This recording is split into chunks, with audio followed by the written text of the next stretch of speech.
जय श्री कृष्ण। आज हम श्रीमद् भागवत रहस्य पहला स्कंद का 17वां अध्याय का पाठ कंटिन्यू करेंगे।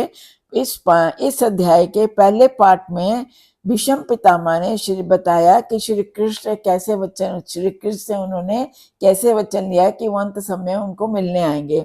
दूसरे पाठ में भीष्म पितामह ने युधिष्ठिर को विष्णु सहस्त्र नाम का ज्ञान दिया और श्री कृष्ण से पूछा कि मेरे को किस पाप का दंड मिल रहा है जो मैं बाणों की शैया पे सोया हुआ हूँ। अब इसके आगे का पाठ करेंगे।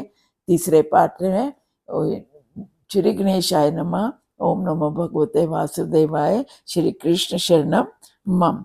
भीष्म पितामह ने श्री कृष्ण की स्तुति की और बोले, हे नाथ, आपका दर्शन खाली हाथ करूं, मैं आपको अर्पण करूं। भगवान जीव के धन संपत्ति नहीं मांगते, वह तो मन बुद्धि मांगते हैं। मैं तो अपना मन और बुद्धि आपके चरणों में अर्पित करता हूं। अब इसका दृष्टांत देते हैं। ये जीव बहुत कपटी है और क्या कहूं, कोई संकट आ जाए तो मंदिर दर्शन को जाता है, वहां पर 11 रुपए की भेंट करता है और कहता है, हे नाथ, मैंने अपने भाई पर अदालत में दावा कर रखा है, कृपया थोड़ा ध्यान रखना। ध्यान रखना मतलब अदालत में साथ चलना और मेरे केस को जिता देना। वह वकील को तो 500 रुपया फीस देता है और भगवान को 11 रुपए। भगवान कहते हैं, मैं सबको देखता, जानता और समझता हूँ। एक बार लक्ष्मी जी भगवान से पूछती हैं कि आप अपने भक्तों को दर्शन क्यों नहीं देते। भगवान कहते हैं कि वह तो दर्शन करने ही नहीं आते, वो तो मेरे से दर्शन के बदले में क्या क्या लेना चाहते हैं ये भी तो देखो। भीष्म पितामह कहते हैं कि हे भगवान, केवल एक बार मुझसे कहो कि मैं तुम्हारा हूँ। भक्ति तो मृत्यु सुधारती है, सार्थक करती है। ज्ञान पर भरोसा मत करो, कई बार ज्ञान मृत्यु को बिगाड़ता है। पितामह जानकर भरोसा नहीं करते, वे भगवान की शरण में गए।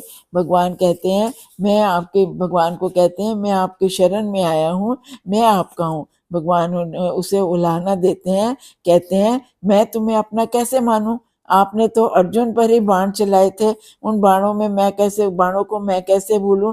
भीष्म कहते हैं, सारा जगत जानता है कि पांडवों पर मेरा कितना प्रेम था, आप भी इस बात को जानते हो। युद्ध में मेरा शरीर कौरवों के पक्ष में था, लेकिन मेरा मन जो था वो पांडवों के पक्ष में था।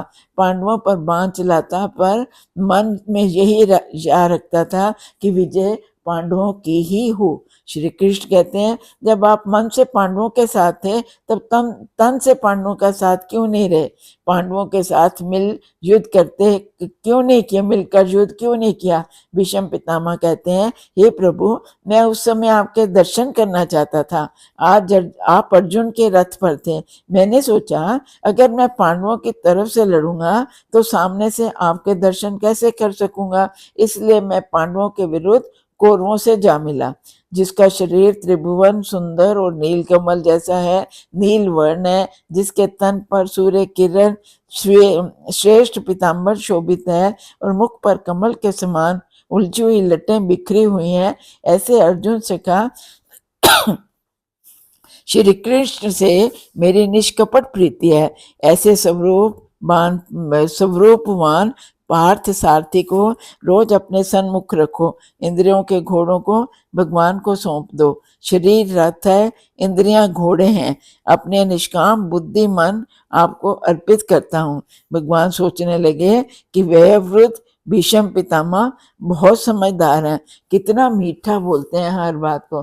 श्री कृष्ण सोचते हैं कि युद्ध के समय भी भीष्म पितामह को विलक्षण मूर्ति याद आती है। उनके मुख पर बिखरी हुई लटें, घोड़ों के पांव, उड़ती हुई धूल मटमैली हो रही थी और मुख पर पसीने की छोटी छोटी